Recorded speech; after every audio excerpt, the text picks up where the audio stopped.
Woodrow Wilson and the origins of the Great War, otherwise known to history as World War I. Woodrow Wilson came to the office of president in 1913 after years of Republican rule. He was a Democrat. With a PhD in American history, Wilson had devoted much of his time to the study of how the country ought to run in terms of domestic issues. What should the government do? What should Congress do? And so forth to address our problems. But he was also determined to redirect American foreign policy. And in redirecting American foreign policy, he hoped that foreign policy would be more peaceful, more constructive, rather than violent and destructive. He would have said that he was not an imperialist. In fact, he was opposed to imperialism, and he had no desire to see American possessions overseas increased. Finally, most importantly, Wilson was convinced that the United States could take no more noble action than to encourage other nations towards democracy, towards freedom.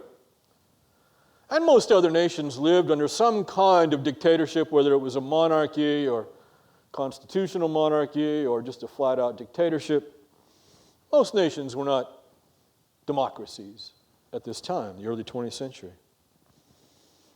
So Wilson, believing that democracies do not cause wars, that democracies are more peaceful than monarchies and dictatorships, thinks that if he can move the world toward democracy, he can also move the world toward peace. In this last idea, Wilson saw himself in America as a city on a hill, the possessor of a destiny determined by God. Wilson drew this idea of America as a city on a hill, a bright and shining light, from our Puritan forefathers, as I mentioned in the lecture on the first day of class. The Puritans saw their new city in the wilderness as a city on a hill shining the light of Christianity to the rest of the world. Wilson has taken the idea of a city on a hill and he's taking it largely from its Christian roots, and he's made it a political city on a hill shining the light of democracy. But the goal is biblical, peace on earth, you see. America's destiny then, according to Woodrow Wilson. And by the way, Woodrow Wilson is a deeply Christian president. Grew up in the South, in Virginia, was a Presbyterian, believed that Jesus Christ had died for him and had forgiven him as he had asked for that forgiveness. Jesus Christ was his Savior, Woodrow Wilson. So these ideas are second nature to him.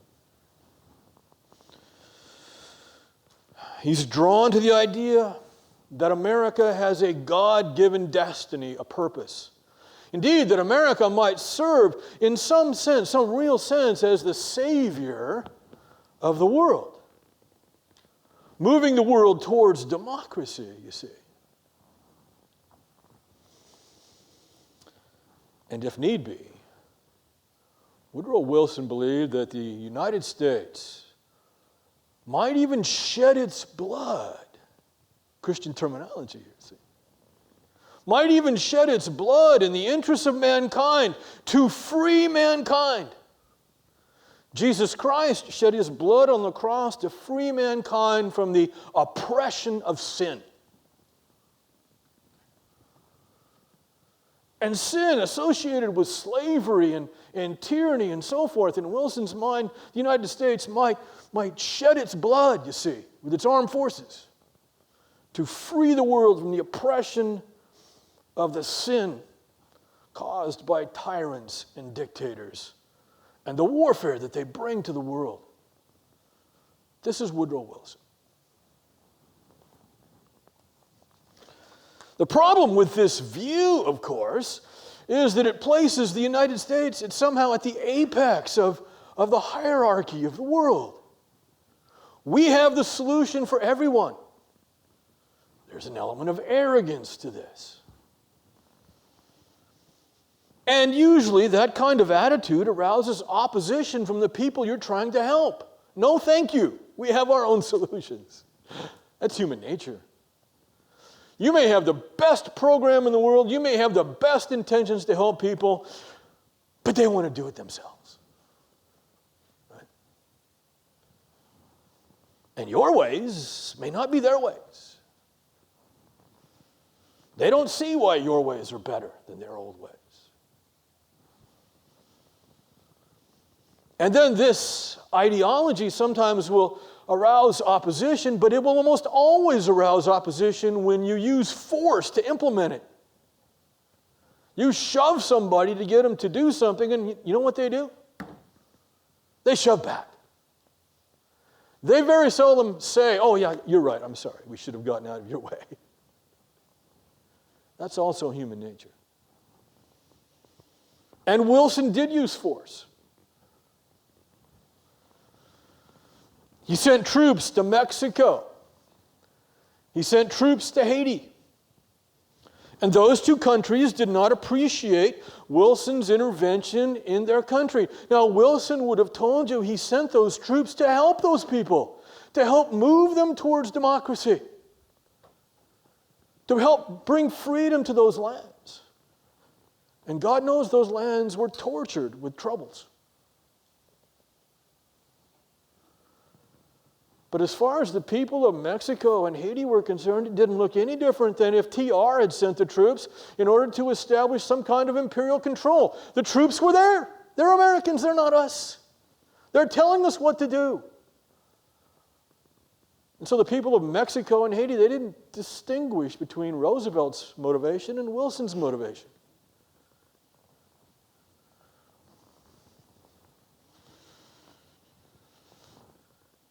So, as far as those nations were concerned, Wilson was every bit as imperialist as Teddy Roosevelt. It is possible, of course, to shine the light of democracy without forcing other nations to follow us. This would be the Puritan idea of the city on a hill. Here was a city created, they thought, in the image of God, shining a light, and hopefully others will follow. But it's up to them. This would be a more peaceful approach and probably more successful. Now, I'm not suggesting to you that there aren't times when a nation has to fight to defend itself. I'm not a pacifist, all right? Not. But that doesn't mean we shouldn't take note of problems associated with Wilson's ideas of spreading democracy. Finally, Wilson's foreign policy fit with his progressivism, his domestic progressivism. What was progressivism if not an effort to increase democracy at home? To make America more fair, more egalitarian, more free? What was Wilson's foreign policy if not that very idea extended to the rest of the world? To make the rest of the world more democratic, more free. And advancing democracy in the world has been the basic foreign policy of the United States since the days of Woodrow Wilson. Period. Even President Bush, Republican President Bush, back when he was president and we were involved in wars in the Middle East, argued that we were trying to do what Woodrow Wilson, the Democratic president, had established as our basic foreign policy. Bringing democracy and freedom to the world. Iraq. Of course, the big question is, how do you do this? It's not the goal, it's the method. The origins of World War I in Europe, unfortunately for Wilson and the rest of the world, his foreign policy principles would be tested in the crucible of war. In August of 1914, there's one of the great dates in world history. August of 1914. And again, I've told you I will not ask you a specific date question, but it is important to know specific dates on occasion. This is one of them, August 1914. Everyone should think, everybody with a college education should think at least, oh, well, that's the beginning of the Great War. That's when the world changed. That's when the 20th century actually began. August 1914. And so in that month, the Europeans once again found themselves in a major war. At the time, it was called the Great War because they didn't know World War II was coming. So they wouldn't have called it World War I. They called it the Great War, though, because it was the biggest war ever at that time. There were three basic causes of the war. One was nationalism. Nationalism. What is nationalism? This is a very hot word in today's political economy. Nationalism is the belief that each ethnic or religious or language group should have its own nation state. Again, that each ethnic or religious or language group should have its own nation state.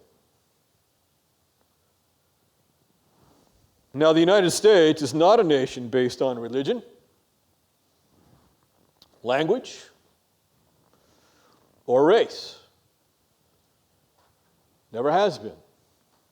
The United States is a nation based on the assent to ideals about democracy, freedom, and so forth. You can come to this country no matter what your race or your religion, your ethnicity, and you can assent to our ideals and you can become a citizen. You see the difference?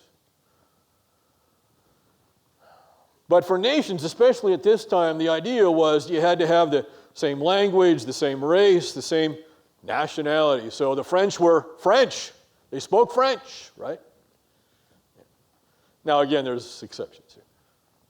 But that's the idea of nationalism. Nationalism may be very, very bellicose. We are the best nation. We have the right as the best nation, the best race in the world to rule over others. It might be that, but it doesn't have to be that. It could only be that we want to govern ourselves, right? To take care of our own affairs. People that speak the same language, believe the same kinds of things, maybe even the same religion. We want to take care of our own affairs. We don't necessarily have to be telling the rest of the world that we're the best. So keep that in mind, because nationalism may or may not be a problem. Okay? Second, and this is very much a problem, was imperialism. We already know what imperialism is. The idea of extending one's control, political control, across the world, in various places. In other words, to create colonies, to have an empire, imperialism. Imperialism, by its very nature, says that you were going to control other peoples against their will. That is always going to get pushback, right, from the people so controlled. So you might combine the two. You might be a nation state that believes itself to be the best and also engage in imperialism. See? What happens when the empires come into conflict? Recipe for disaster. So again, imperialism always creates conflict of some kind. Okay? Fear. It's the third point.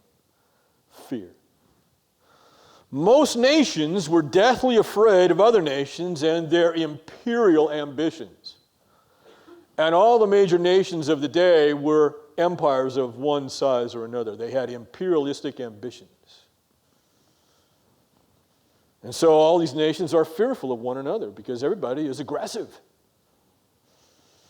So what do you do about this? You need allies. You need somebody to stand with you when perhaps a larger, more aggressive power is threatening your borders. Now, usually these imperial nations of Europe, we're talking about France and Germany and Great Britain and the Austro-Hungarian Empire and the Italians and so forth. Usually they competed across the world for colonies and they rather avoided attacking each other back in Europe. That was why Europe had had peace for virtually 100 years, since the end of the Napoleonic Wars. Peace in Europe, but not across the world. It's the late 19th century is when Africa is being divided up by the imperial powers. Then they turn their attention to China. See. And the United States is taking part in this as a result of what war? Spanish-American War is when we started to be an imperial power. And so nations were afraid. And so now they decided to create alliance systems so that if this other empire attacked them, they'd have some friends come to their aid. Makes sense, doesn't it? Sure it does. So there's great fear in the world. And so you have two large alliance systems. The Triple Alliance, and the key being here being the three majors. Now there are lesser powers that are included in these alliances, but the majors are the ones that we're concerned about.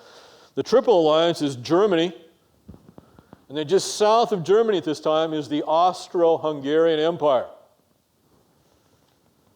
And then a little bit later on, after the war begins, Turkey is going to come in as a member of this Triple Alliance. Germany, Austria, Turkey. This is like the scorecard, okay? The program. And on the other side, you have the Triple Entente. How we have French, and so obviously you're going to have France as one of the members of the Triple Entente. And again, it's three, so it's helpful to remember that. So you have France, and then on the other side of Germany, the French figured, hey, if we go to war with Germany, because France and Germany, these were the eternal enemies. If we go to war with Germany, the French reasoned, wouldn't it be nice if we had somebody to kick the back door down? Yeah, let's surround them before the war even starts. Russia on the other side of Germany. And then the other major power is across the English Channel, Great Britain. And so the Triple Entente, France, Russia, and Great Britain. So those are the sides. How does the war actually begin? Well, Serbia is a very small state down there in south central Europe. And the Serbians are nationalists. That is, they want to unite all Serbians in their own nation state. They've got their own little nation state, but in the immediate areas around Serbia in the Austro-Hungarian Empire lived a lot of Serbs across the border. And so instead of picking those people up and moving them to Serbia, which I suppose was one possibility, the Serbs would have preferred and actually insisted on carving off that part of the Austro-Hungarian Empire, adding it to Serbia, and you've got a Serbian state. Okay? How do you suppose the Austro-Hungarian Empire felt about losing part of its territory and people? You see, the very definition of empire is that it's not all one nation state. You've got all kinds of people in the empire. Okay? So that doesn't bother the empires. But the nationalistic Serbians, they want to have their own nation state. So there's the problem. In the summer of 1914, some Serbian terrorists assassinated Ferdinand, the Archduke of the Austro-Hungarian Empire. And for good measure, they assassinated his wife Sophie because they were riding in the same car together.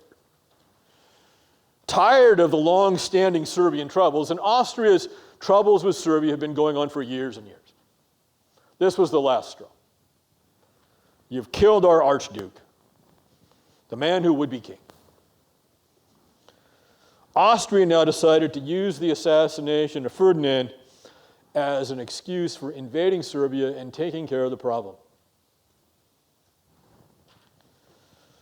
And so Austria now mobilized their troops to invade Serbia. You have to go back 100 years or so and understand that this is not an age in which military forces moved quickly. The fastest they could move would be by train. And trains oftentimes didn't run to where the fighting was actually going to be. So now you're reduced to horses and foot. So if you mobilize your troops in these days, that is, you call up your troops and you begin to move them towards the frontier, wherever the war is going to be, that is considered an act of war in those days, okay? To mobilize your troops. You're beginning to gather your troops and send them to where the war is going to be, all right? So Austria begins to mobilize. The Germans Austria's ally, encouraged this tough stance. And the Germans may well have been actually thinking it wouldn't be a bad thing to have a significant war here in Central Europe. We would come out the winners. The Austrian mobilization now triggered the Russians. Serbia has an ally. It's the Russians. Austria is moving its forces towards Serbia. Now the Russians get to make a decision. Are we going to help our ally Serbia, or are we going to stand by and let Austria take them over? You need to know that Russia has long looked for an opportunity to move south towards the Mediterranean for their own interests. Empires, right? They'll use the excuse of helping Serbia. So here come the Russians. Russia's mobilization now triggered Austria's ally, which is Germany. Now, Russia's a major power, and they're moving their troops towards Serbia now, and a war with Austria. Now it's time for the Germans to stand up, and they do. So they begin to mobilize.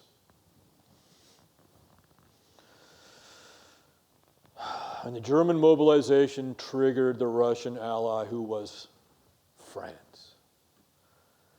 Imagine your France. The war is not beginning on your border.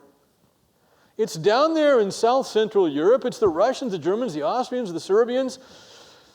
But what happens if the Germans deal with the Russians and defeat Russia? And now they can turn the full weight of the German Empire on France, and France has no ally left. The whole point of the alliance system was to fight together.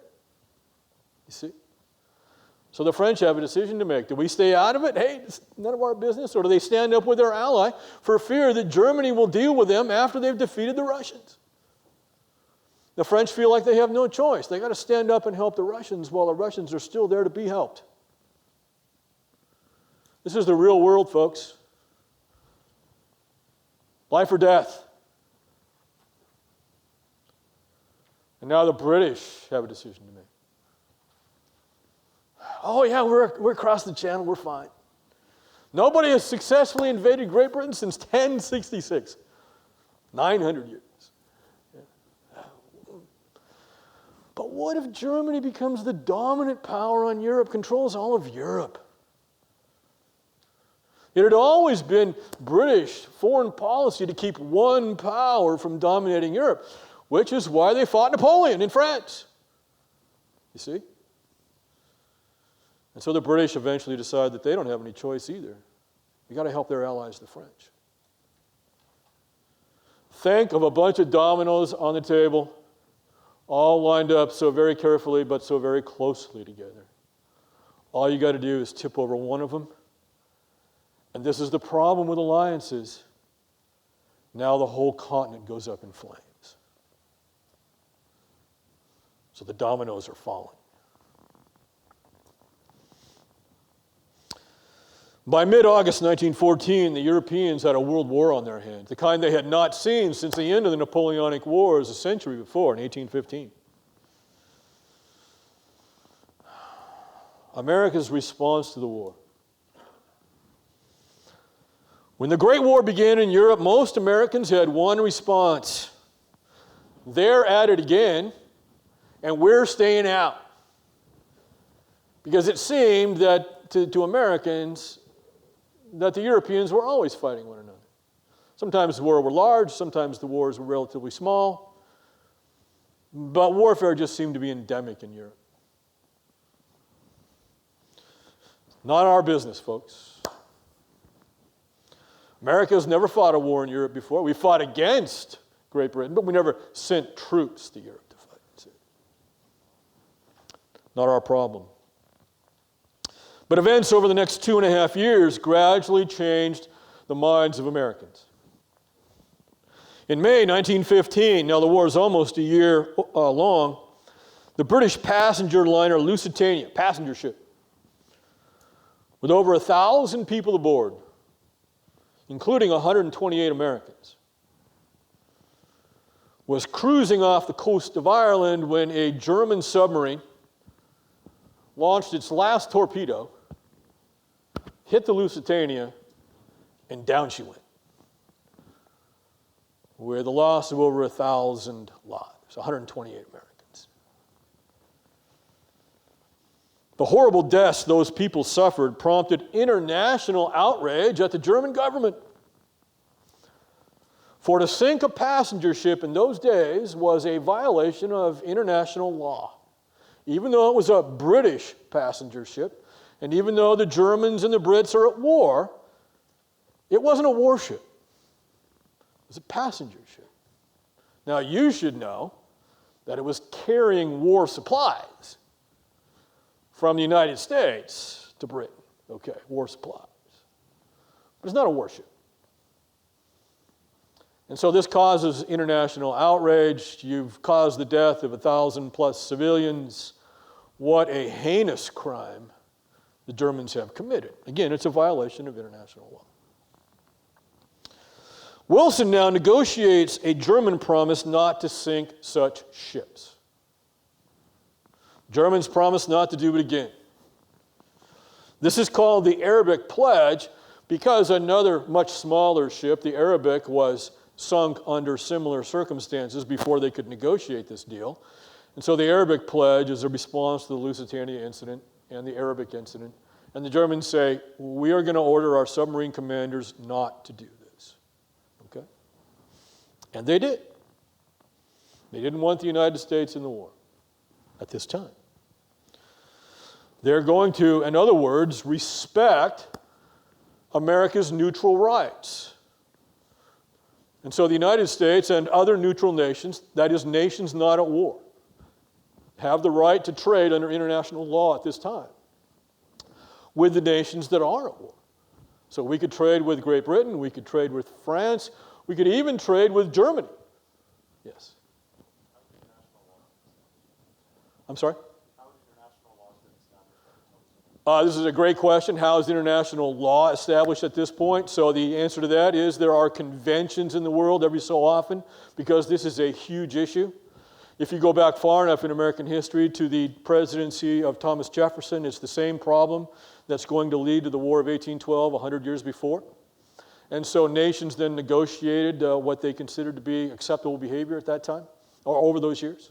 So we have international agreement to these kinds of things. The problem with this is that the technology of warfare can then sometimes leap past the international agreement, and that's what's happened in this case because the German submarine is a new weapon, you see, and it's very different from a surface raider. And I could go into more reasons as to why that's problematic, but it would take too much time. Okay, we'll talk about it after class if you like. But for the moment, it is a violation of international law for a submarine to sink a merchant ship in this way, a passenger ship, okay? In November 1916, Wilson was reelected. On the slogan, his campaign slogan in November 1916 was, "He kept us out of war." He's also reelected, as we've seen, on his progressive accomplishments, which were substantial. But the American people were very impressed that we were out of the war still, even though the war was 2.5 years old. At this time, however, the war was not going well for Germany. The Germans then, in early 1917, announced that it was resuming unrestricted submarine warfare as of February 1st, 1917. So what the Germans are saying is, as of February 1st, we are no longer going to abide by our previous agreement, the Arabic Pledge. There's a war zone around the continent of Europe, and we are going to start using our submarines to sink any ships, neutral or otherwise, that come into the war zone, who are taking supplies to our enemies, the British and the French. Well, this is a violation of international law, as we've already said. The question now is the United States going to stand for this? Okay? You may remember that Thomas Jefferson answered this question 100 years before by telling American shippers, "You're not going across the oceans." This made him very unpopular in America. He kept all of our ships home so they wouldn't be sunk. See? Well, we ended up going to war after Jefferson left office anyway, in the War of 1812. All right? So even that didn't work. Jefferson tried. Some people thought Wilson would do the same thing, but he doesn't. The key to Woodrow Wilson is that he is standing for international law.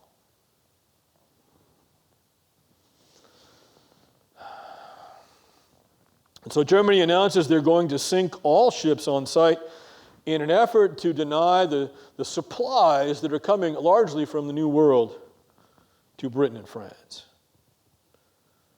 The Germans were gambling that the United States, with a very small army, our army is minuscule. Even though we have been preparing for a war for the last 2 years, we've gone from about 125,000 soldiers to something less than 300,000 soldiers in our preparation. But the British, the French, and the Germans, and the Russians were fighting with millions of soldiers in Europe. And so the fact that the United States has something around 300,000 soldiers is inconsequential. It's a joke.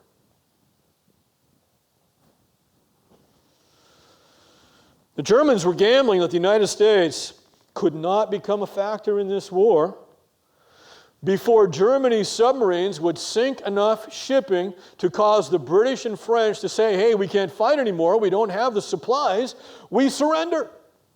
Germany wins. That's the gamble. Or can the Americans draft an army, train an army, and then ship the army across the Atlantic Ocean to France before Germany wins? The sand and the clock running out.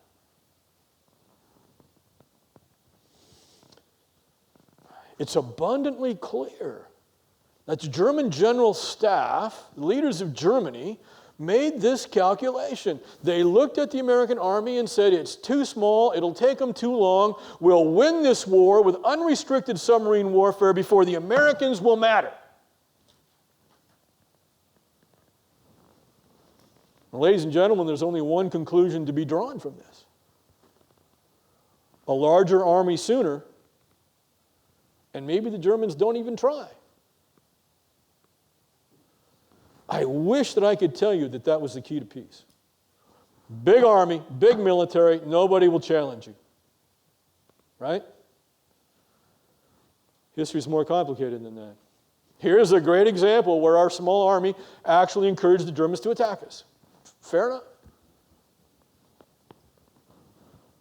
But in the Second World War, when the Japanese, just before the Japanese attacked Pearl Harbor, they looked at our Navy and they said, that Navy is huge and it's getting bigger, and the longer we wait, the less chance we have.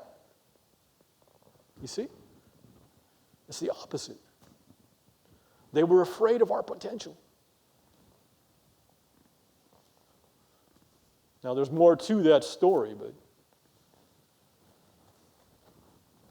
preemptive strike because the other side is so powerful. This is the real world. There are no simple or easy answers. And this is why, as Christians, you ought to be praying for your president no matter who he or she is, no matter what political party they are. I wouldn't want this job. I'd be crushed. It takes a certain temperament, a certain toughness. We ought to be thankful anybody wants that job.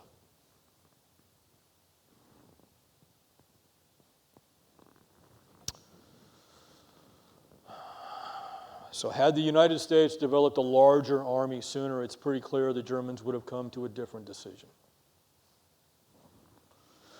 Wilson now changes his mind. Wilson's response to the German decision was calm. He waited for Germany to actually make good on its threat. Perhaps they were bluffing, hoping that their bluff would cause Wilson to do what Jefferson had done, just keep all American ships at home. It's like you had sunk every single American ship. Victory. And you didn't have to fire a shot.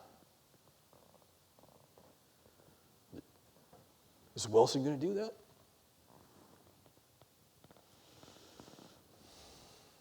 Keep in mind, Americans now are sending massive amounts of goods to France that are helping with the war. Now, we're not sending them artillery, we're not sending them tanks, we're not sending them trucks, we're not even sending them rifles, okay? But we're sending them food and clothing and medical supplies and so forth. And without these, an army can't fight.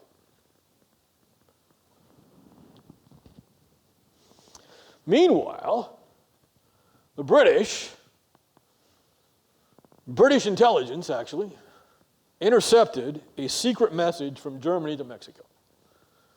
You see, the German foreign minister tried to get the Mexicans to attack the United States. Yes, come across the Rio Grande with Mexican forces, retake the American Southwest that the United States had taken from Mexico in the War of 1846-48. And in case you don't know that history, the United States did in fact take the American Southwest from Mexico in the War of 1846 to 1848. The Mexican War, look it up. All Americans ought to know this. And of course it occurs before this class actually starts in 1865. And so the Germans are playing on that history and encouraging the Mexicans to retake Mexico. Arguing that the Americans are going to be pinned down by the Germans, and maybe the Mexicans can sneak in the back door. Actually, what the Germans are hoping is that the Americans concentrate on the Mexicans and leave them alone to win the war in Europe. They don't care about Mexico.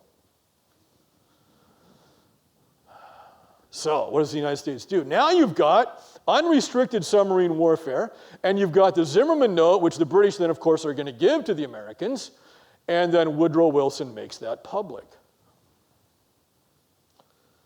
Now, here's the very interesting thing about America in 1917.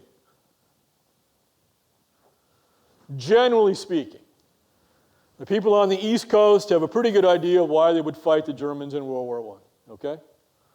Once you get into the Appalachian Mountains and start moving west, interest in a war in Europe gets less and less and less. It's geography. It's just so far away. What do we have to do with them?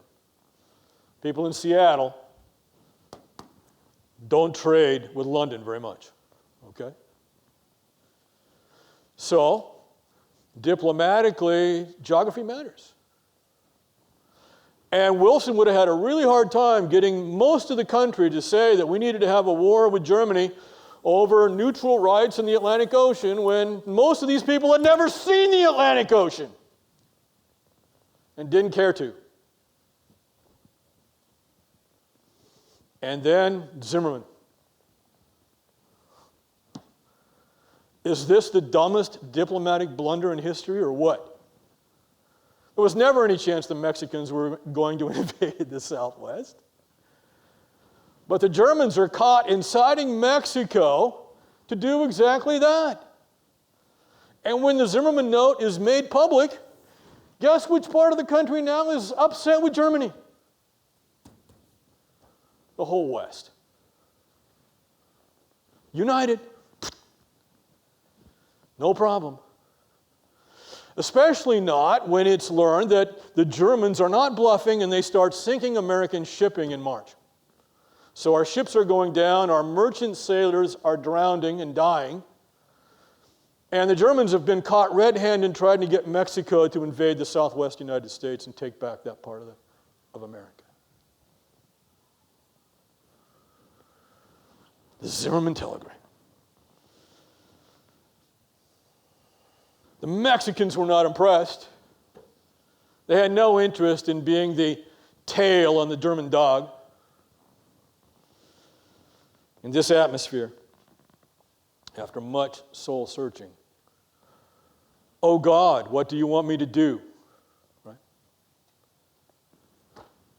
Woodrow Wilson decides that he cannot tolerate this situation. He comes to the conclusion that the United States could not allow an outlaw nation like Germany to win the First World War and dominate the continent. What will the Germans stop at? They are not stopping at international law. Where will they go if they're victorious? Who will they oppress? Wilson feared that a German victory in Europe would turn the surviving neutral nations like the United States into armed camps, or we're going to have to make the best deal we can with Germany.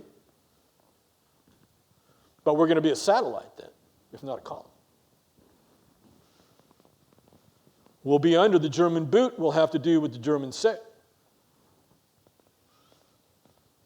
And so for Woodrow Wilson, American entry into World War I became the ultimate progressive crusade, freedom and democracy. He goes before Congress on April 2nd, 1917. And in these words, he asked for an American declaration of war on Germany. I'm going to read you the last couple paragraphs here. But I want you to recognize Wilson's understanding of what America was and what it was going to do. Note the messianic language, the language of the United States as Savior. It is a distressing and oppressive duty, gentlemen of the Congress, which I have performed in thus addressing you. There may be many months of fiery trial ahead of us. It is a fearful thing to lead this great peaceful people into war, into the most terrible and disastrous of all wars. Civilization itself seeming to hang in the balance. But the right is more precious than peace. And we shall fight for the things which we have always carried nearest our hearts, for democracy, for the right of those who submit to authority to have a voice in their own governments, for the rights and liberties of small nations, for a universal dominion of right by such a concert of free peoples as shall bring peace and safety to all nations and to make the world itself at last free. That's a great sentence. Needs a little translation for our modern ears. For a universal dominion of right, that is, a world that is governed by justice, by such a concert of free peoples, a congress of free people, democratic people, as shall bring peace and safety to all nations and make the world itself at last free. Wilson is calling for a Congress that would judge nations and hopefully settle disputes before war came. What he's calling for is what he called the League of Nations. The League of Nations. Look at the new vision here. And then he finishes. To such a task we can dedicate our lives and fortunes. Everything that we are and everything that we have. With the pride of those who know that the day has come when America is privileged to spend her blood for the principles that gave her birth and happiness and the peace which she has treasured. God helping her, she can do no other. It's God's will in Woodrow Wilson's mind that we should spend our blood in this way to save the world from itself and give the world a chance at freedom and democracy. 4 days later, on April 6, 1917, Congress voted overwhelmingly to declare war on Germany. And so the United States was now at war with Germany, the Austro-Hungarian Empire, and Turkey. Wilson's speech raised American causes for war beyond neutral rights. So if I were to ask you, What's the primary cause of the war? You have to begin with neutral rights. If it wasn't for the fact that Germany decided to sink American ships in early 1917 and actually did so that March, the United States would not have gone to war. Okay? So there's your cause. The Zimmerman telegram adds fuel to the fire, but it's not the primary cause. But now Wilson is going to take that cause and he's going to elevate it for the American people. He's going to ask the American people to fight for something besides neutral rights. That's the legal cause. It's the trigger. But Americans don't generally like to fight for shipping rights. Okay? How are you going to convince those boys in Ohio to sign up and go fight for shipping rights? See? So Wilson then elevates his purpose in the war beyond that, and he's sincere. He believes this. He then wants to use the war to bring freedom and democracy to the world. That we'll fight for. We've fought for that many times.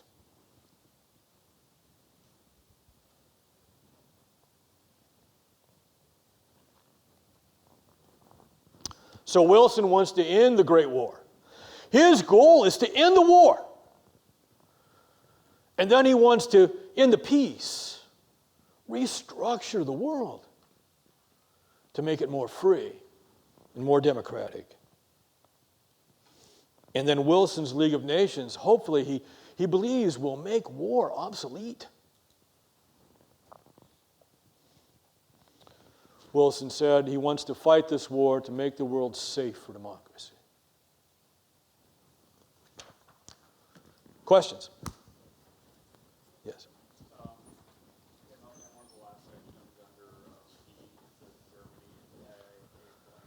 Yeah, Germany, what kind of nation? Wilson is afraid that Germany, if it's victorious, is what kind of nation? Outlaw nation. Again, it's all about law for Wilson, okay? He has law on his side. The Germans have broken law. And if they're not defeated, they will continue to break the laws. Yes?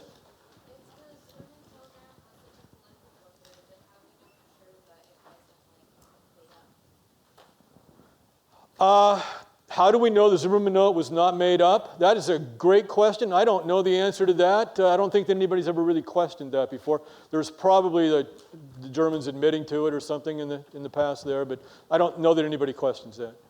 Yeah. But you're right not to trust the British. Go ahead. Was Italy one of the members of the Triple Alliance early on, or was Turkey always like one of those new members? No, Turkey is the primary, yeah. The Italians are not actually members of the Triple Alliance. The Italians fight on the Allied side, or the French side during this war. Yeah. Anybody else? Any other questions? Hang on a second. I want people to feel like they can ask a question, so if they see people getting up, nobody's going to ask a question. So thank you for that. I'm sorry, I lost my concentration there for a minute too. So, nobody else? Yes? So, somebody explain the progressive cause in Wilson's mind. Go ahead. Yeah, so progressivism at home is about making America more democratic, more free, okay, more equal. And so Wilson is just taking that ideology to the world and then arguing that the world should be more democratic, more equal, more free, okay? All right. Okay, I'll see you next time.